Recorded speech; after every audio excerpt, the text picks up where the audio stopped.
finally, a source of raw, real, and honest information on healthcare issues that matter most. Welcome to BS Free MD. From the latest medical information to how to stay sane as a doctor or a patient, no subject is taboo, no BS is allowed. Now, let's welcome your hosts, Doctors May and Tim Hindmarsh. All right, we're back. Hopefully that fixed the spotty problem. So back to the Peanut story. So Peanut is this, so Mr. Longo has this squirrel that he found on the side of the road with a broken tail. He nurses it back to health. He lives in his house for like 7 years. And he makes all of these TikTok and Instagram videos of the squirrel, like running and jumping on him. And it's absolutely hilarious and cute. And he puts them in little cowboy hats and all this kind of stuff. Anyways, what happens is this person, Monica Kiesler in New York, or where was she from? Texas. Monica Kiesler from Texas decides that this is a wild animal and it shouldn't be in someone's house. So she calls the environmental protective people in New York and says, this guy has a wild squirrel in his house. What's going on? Thank you, Monica Kiesler. You're such a princess, or a something white Karen, which I will censor myself on what I would normally say. At any rate, so then what happens? The guy has a squirrel. The guy has a petting zoo that he's trying to teach kids about stuff. And who shows up but 10 armed Department of Environmental Services people from New York, and they spend hours in their house, going through all of their stuff in their house, detaining Longo and his wife, and then they take the squirrel and the pet raccoon that they had because they didn't have a permit for a wild animal. Okay? Well, they had submitted everything for the permitting of having these, quote, wild animals that they had tamed in their house. And of course, that never went through. So instead of just saying, hey, this guy's actually done everything he's supposed to do, why don't we just approve this permit? No, they go and basically beat his door down with an armed SWAT team. They take the squirrel, they take the raccoon, and they kill them. Why? Because the squirrel apparently bit somebody during the investigation. Okay, well, why is that a problem? Well, because the squirrel might have rabies. That would be true, except squirrels don't carry rabies. So these freaking morons killed this guy's pet that earned him money through TikTok and Instagram videos because it might be rabid, when squirrels are not a known vector of rabies. The only known vectors of rabies in the United States are skunks and bats. It wasn't a skunk. It wasn't a bat. It was a tree rat that likes to eat nuts. And so then what happens? Okay, so they murder the squirrel. They murder the raccoon, right? What happens next is unbelievable. The response. So here you go. This one will blow your mind. Jen Rubin, who is a writer, I believe, for the Washington Post, a columnist, writes, the MAGA squirrel deserved to die, which that tweet lasted probably 20 seconds, and she realized she was an idiot, and she removed that tweet. But guess what? Everything on the internet is forever. The MAGA squirrel deserved to die. Not funny. And then what happens? Trump does this. he releases an entire press release. There have been, blah, blah, blah about New York State, and Mark Luongo and his wife has taken into custody for hours while they searched, and then they killed the squirrel, et cetera, et cetera. Very sad, very sad. Complete waste of resources. I like that. If Peanut could have told them he was from Mexico, he would have let him be on his way and given him, a $500 gift card to Buddy Squirrel. Yeah. Or whatever. No, so Trump totally trolls this. It's true, though. It's true. Very sad, complete waste of resources. When will we get our priorities straight? MAGA, go out and vote. I think what you need to do. So they're all over this. Is you need to stand up for Peanut. His life was not in vain. Thank you. So they're all over a freaking squirrel situation, but all these illegal immigrants, all these crimes that are happening. Yes. No, I don't got time for that. So that pisses me off. Well, I honestly think it had an effect on the election. I mean, when you look at all the shit that's gone on, like the 2 assassination attempts, and then the garbage man thing that we did last week, that was unbelievable. I mean, and then priorities. They freaking murdered. They swatted this guy and murdered his fucking squirrel. Like, how does that work in any rational world? Right. And so, I mean, I don't know. Could they be swooping and taking your kid's Komodo dragon because the neighbor doesn't like the fact that, that looks like there's an iguana in your house, so let's just take it and Yes. Yeah. Yes. SWAT team in. Yes. I mean, give me a break. Yes. Well, Tim Pool, who is a wildly successful podcaster, and then just kill it without even doing the due diligence. Like, what kind of morons don't even know that the squirrels are free from rabies? I mean, the people that are us lowly physicians in a rural area are on the site to look up where the rabies is in the country and what carries it. I mean, you can figure that out. Apparently, the idiots that are supposed to know exactly all the environmental stuff are the morons that didn't actually go, you know what, it's low risk. Yeah, but it's a squirrel. Who gives a shit? Let's cut its head off. But somebody got bit. Oh. Well, yeah, you're effing with this guy's pet squirrel. I'd bite you too. I'm sure. Gonna cut my head off? Our 4-year-old toddler would probably bite you. Oh, like you've never been bitten at work by children or attempted? I mean, it's like, come on, man. This is the exact, it couldn't be more hilariously perfect as a metaphor for the overreach of government. It's like they're not deporting people. They're giving people $500 gift cards, but they're kicking down doors with SWAT teams of 10 guys because some unbelievably kind-hearted guy who's massively yoked and conservative with actually normal testosterone levels, not the levels of Tim Walz, which is God knows Gotta save what the that squirrel. Is. Oh, no, not save the squirrel. Yeah, and it's like, well, we got to, the raccoon. Like, it's so crazy, and this but is they're why all about killing things, killing humans too. No, it's the death cult, right? Killing humans, killing. That's right.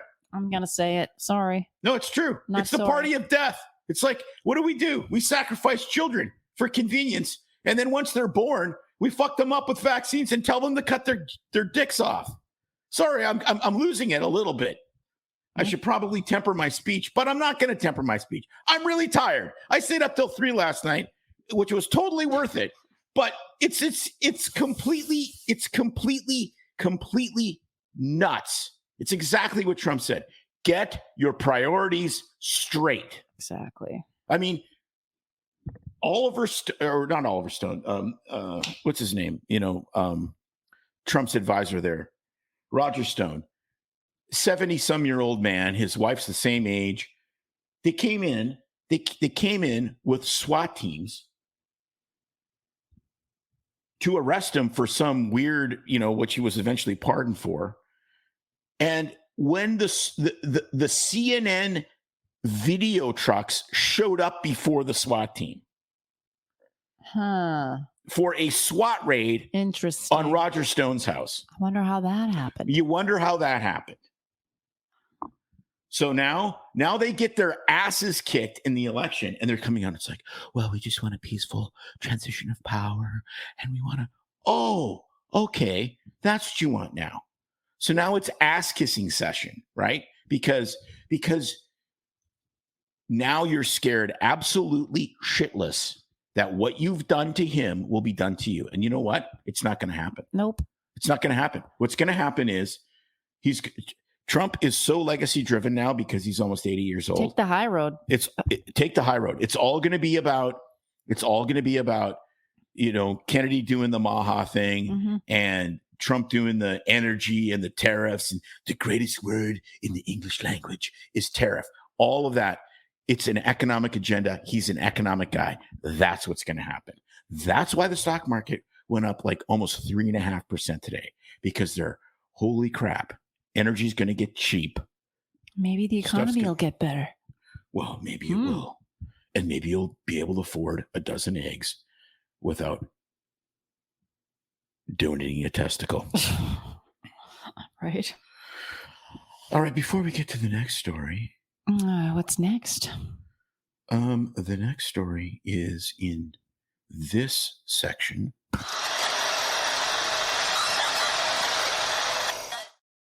Weird ways to die? Yes. Yeah, this one is sounds like a Debbie Downer. Yes. But it has a happy ending.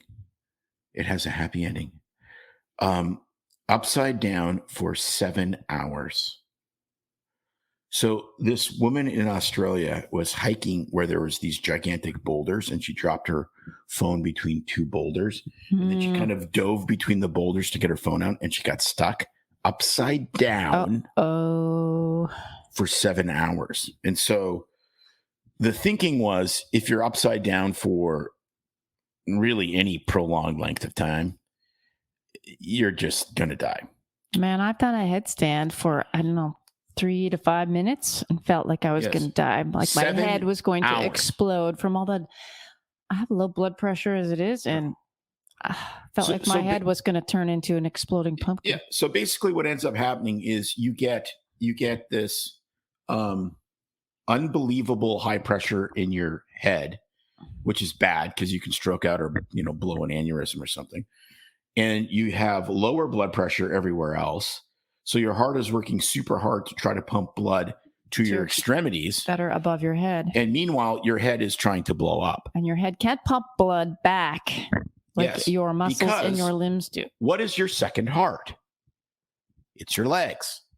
So when you're walking around, your legs are legitimately a second heart. There's way more muscle in your legs. Your limbs, your arms and legs. Yeah, but it's from the, obviously lower extremities, it's your legs. You're moving the blood back up through the veins. Now, how are you going to do that with, start chewing really rapidly with your lips? So these guys were talking. These guys were like all freaked out because there's like no way she could survive. Wow. So they get there. It takes them an hour to move the rocks or whatever. Wow. They flip her over and she's perfectly fine. What? Perfectly fine. Upside down for 7 hours. So did she Valsalva? What did she do?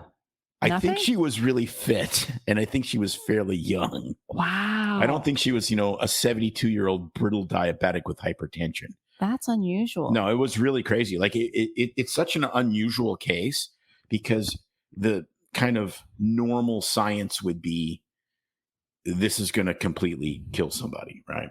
And so it's kind of like that case out of Regina, Saskatchewan, where that kid, this has got to be 35-year-old case. Kid walked outside. It's 25 or 30 below zero outside, really, really cold. It had snowed. Kid is like 1.5 or 2 years old, stumbles in the snow. It's snowing. The snow covers the child. They can't find the kid. And the parents are freaking out and they dig this child out of the snow. And there are Walt Disney levels of cryotherapy, right? Like absolutely. And so they take the child to the teaching hospital and they're like, what are we going to do with this kid? And they said, well, we don't know because no one has ever had. The core temperature of this child was like in the 50s, I think, Fahrenheit, like unbelievably low.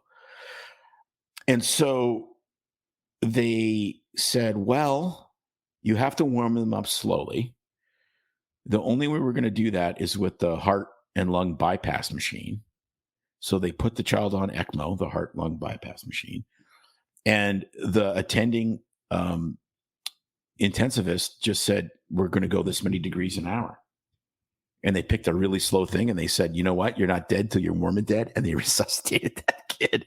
And he was normal. It's a normal kid.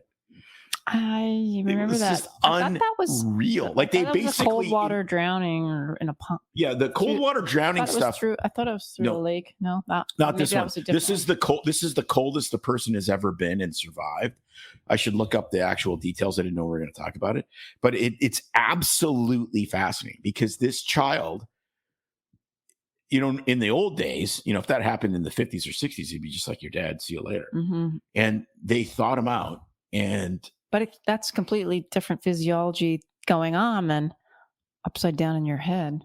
No, it is. But the reason I bring that example is because it's examples of, we think this would happen if you had this event, and it's completely different than what the expectation was. Mm-hmm. So the expectation was, if you're upside down for 7 hours, you're freaking dead. Like you're just pulling a body out of these rocks. And it's just like, you'd start to think that the blood would pool, clot, whatever. I can't even imagine. I mean, it's just, and it's Australia. She's probably like, you fucking can't get me out of this. I'm sure maybe she was yelling so much that it just pumped blood out. Maybe. From being an Australian, she was yelling swear words loud enough that it actually saved her. She's in Australia. She's on the swearing lower hemisphere. Maybe she was upside down, anyways. That's right. So she was side up. Yes. And you know how the toilet bowl goes in reverse in Australia? Yes. Maybe it's the same kind of phenomenon. I come from a land down under. If they all just stood on their heads, they would be normal like that. I'm upside down and it hurts like thunder. Yeah, I mean, maybe that's what it actually was. She was down under, upside down, which made her right side up. Just like in the upside down world. That's right. When's that show coming back, by the way? Oh, I don't know. Do you all know what we're talking about? Stranger Things. Stranger Things is a great show, but it's in the upside down. I don't know. Maybe that's part of it. No, we're getting silly. We're getting really silly now. It's not the upside down. It's the, I can't remember what it's called. It's not the upside down. If you all know, shout it out on the comments. It's not the underworld. I think it is the upside down. Can't look it up right now on my computer. It's in the shop. All right. What else you got for us?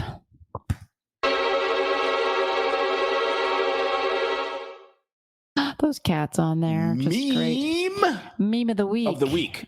Comes. Oh boy, I can only imagine what you got. I know what it is. Efficiency czar of the United States of America, Saint Elon Musk. Oh, it wasn't an El Gallo motto. No, the bad cat is the absolute king of memes, but this one comes from Saint Elon. And let's see it. Okay, here we go. It is, I have to describe this because it's so wonderfully done. It's a squirrel in a diaper. It's a squirrel in a Obi-Wan Kenobi costume. And it says, if you strike me down, I will come back more powerful than you can possibly imagine. Obi Peanut Kenobi. He's a cute little guy. Oh man, it's just genius. With his Obi lightsaber reflecting into his eyes. Yeah, it's so unbelievably great. Huggies or Pampers pull-ups on. And I think that happened. I mean, I think that there was people that saw the peanut thing and they either voted when they weren't going to, they changed their vote, or they just didn't vote at all. Well, that narrows it down to like No, but it makes a massive difference. It makes a massive difference in an election. Like if you're like, I'm going to vote for Harris, and then you see something that pisses you off and you're like, screw it, I'm not going to vote at all. That's essentially half a vote for Trump, right? And if you're like, I wasn't going to vote because I live in X, Y, and Z state that is, super red, so I think Trump's going to win, so I don't need to vote. And then you see this and you're like, you get pissed and you go and vote. And then you win the popular vote. And that's the thing that's really crazy about U.S. elections. The popular vote technically doesn't matter at all as far as who becomes president. But from a mandate and a psychological perspective, it's very big. And for Trump to have gotten almost 4% more in the popular vote is an absolute wipeout territory. Like that is a completely insane number. Most of the pundits that were picking him to win the Electoral College assumed that he would win the Electoral College and lose the popular vote. Right. Because that was, that's the conventional thinking. Because you don't, and again, and the popular vote, because it doesn't matter, is kind of BS, because you don't go to California and do gigantic rallies because you're not going to win California. And it's a, enormous state, almost 40 million people. You're not going to, Washington and Oregon and all these places that you're going to lose. What you would do, if it was popular vote only, you would spend so much time in Texas, Florida, and California, it wouldn't even be funny, right? Because that's where the concentration of population is. That's not how it works, right? And so to win the popular vote at all, when you have the West Coast that is so deeply blue, that's a really big deal. And, this ended up being a political show. But guess what? It was an election yesterday, so it should be a political show. That's what I think. And I got And I didn't even put the brakes on you. No, I know. It's amazing because I kind of lost my mind with the having to reload everything. Really? But it worked good. I think we know what the glitch was, and we can fix it later. Deep breath. All right. What are we drinking? I don't know. What are you? I'm drinking Monkey in Paradise vodka with Red Bull because sleeping. Oh my gosh. Is for bitches. Complaining about not getting enough sleep and it's Red Bull for you. Wow. Well, I got to get through this. You do. I do. That's the only way. It's the only way. Last night was, that was rough. I didn't sleep very. I went to bed and slept like a baby because I thought, nothing I can do about it. I'll wake up and find out what happened. See if it was a replay of the last time. It was pretty crazy. It wasn't. It was basically normal. It was like we were back to 1996. It's like, okay, here's all right, we're done. See ya. Imagine that. And it's time for some sanity in this election process, don't you think? Yeah, I think so. It's kind of like anticlimactic now, but I think a lot of people were. I think everyone loves the anticlimax. I think, whether your side won or lost, at least it's frickin' over. And I think that's a big deal. And I do respect the fact that Vice President Harris came out today and wanted to, commented on a peaceful transition of power. I think that's what we need to get back to. And it's super hard when you've called somebody a Nazi forever. And it's like, now we'll have a peaceful transition of power. Exactly. It's like, okay, yeah, we will. But you called me a Nazi for the last, however long. There's a point where it just is so dumb. It's hard to. It's like comprehend. You're being fake. Where are you being fake? Which side? Everywhere. Yeah, you're fake everywhere. Yeah. You're absolutely fake. But at least you weren't Kamala's husband, who went to a campaign event. No, don't even. Okay. Look that one. You can all look that one up. What Kamala's husband said. She puts her head down, and you can figure out the rest. Just look that one up. Yes. Guests of the week. Why don't you share? Boy. Oh boy. Amy Kelly, who is the mastermind behind Naomi Wolf's Pfizer Papers project, where they took the 450,000 pages of Pfizer documentation for the original Pfizer COVID vaccine study and dissected it with 3,200 experts. And then they wrote a book called The Pfizer Papers, Pfizer's Crimes Against Humanity.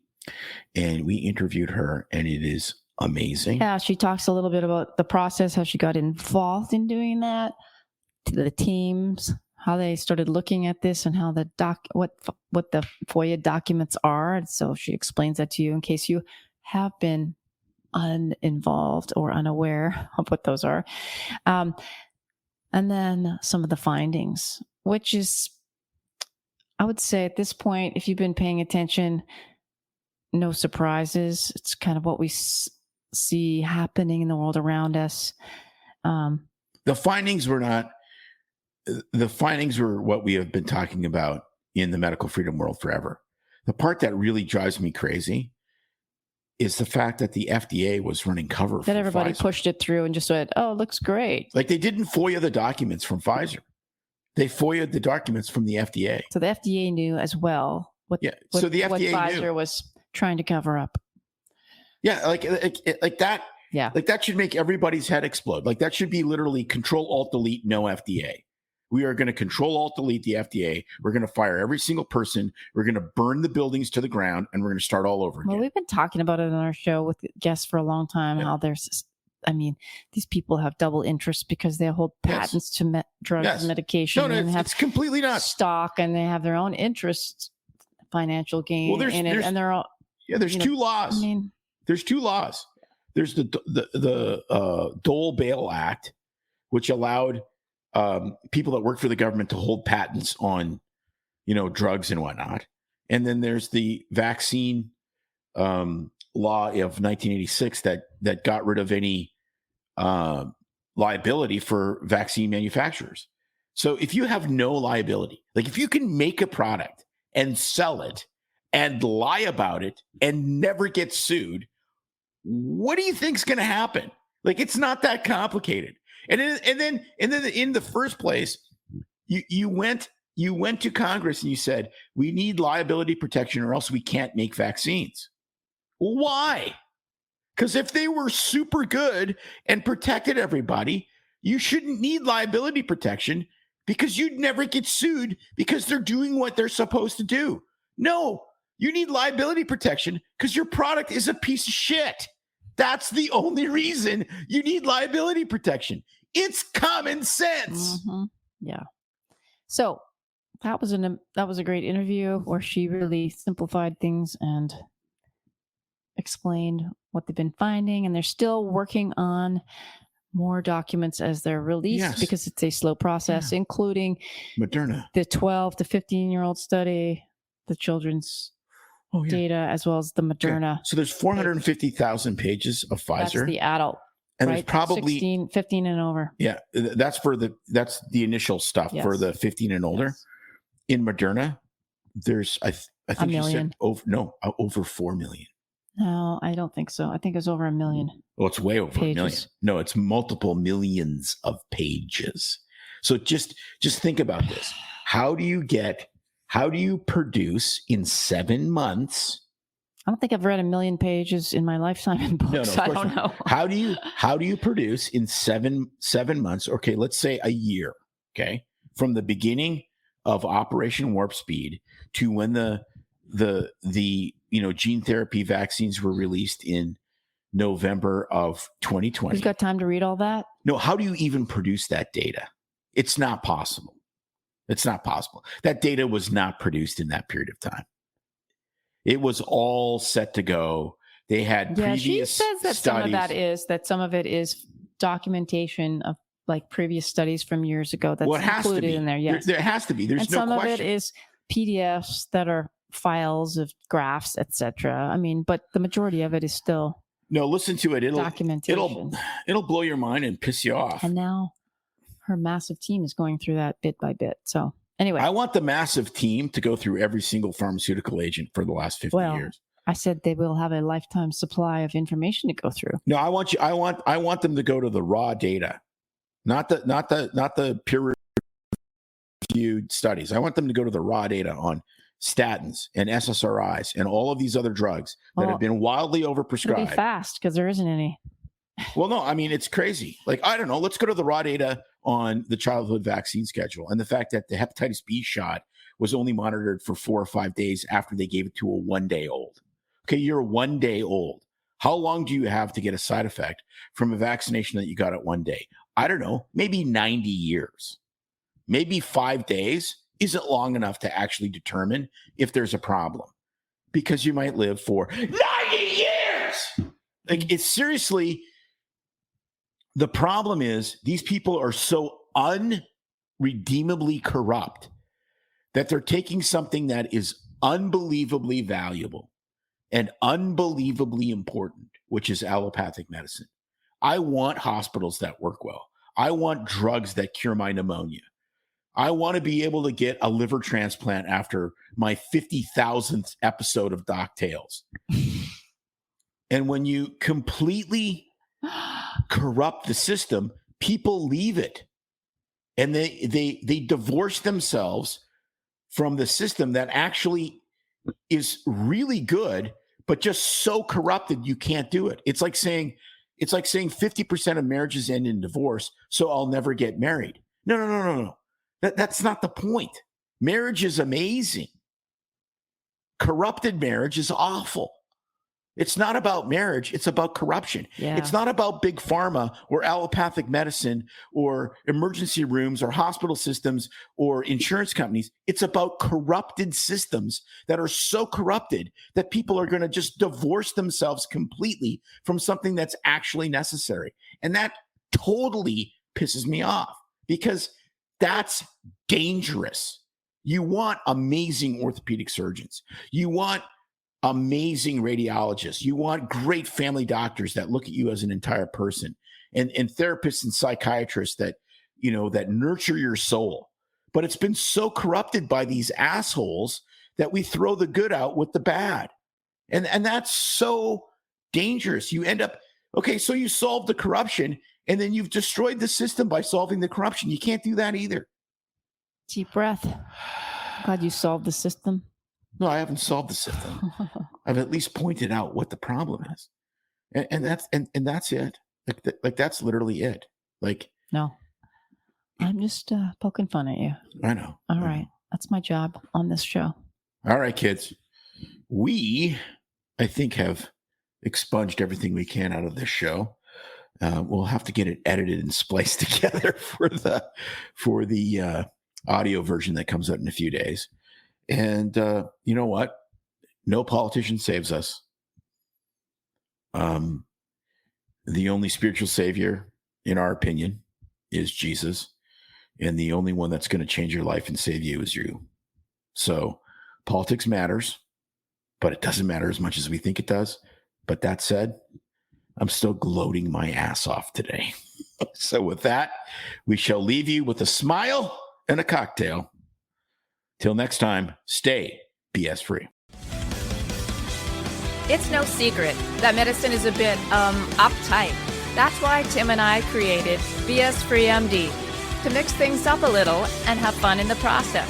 Besides, we are having these exact same discussions all the time, so we thought we might as well invite everyone to the party. If you really like us, you can get plenty more and maybe see one of Tim's cool tattoos on our Instagram or Facebook pages at BS Free MD. See you next time.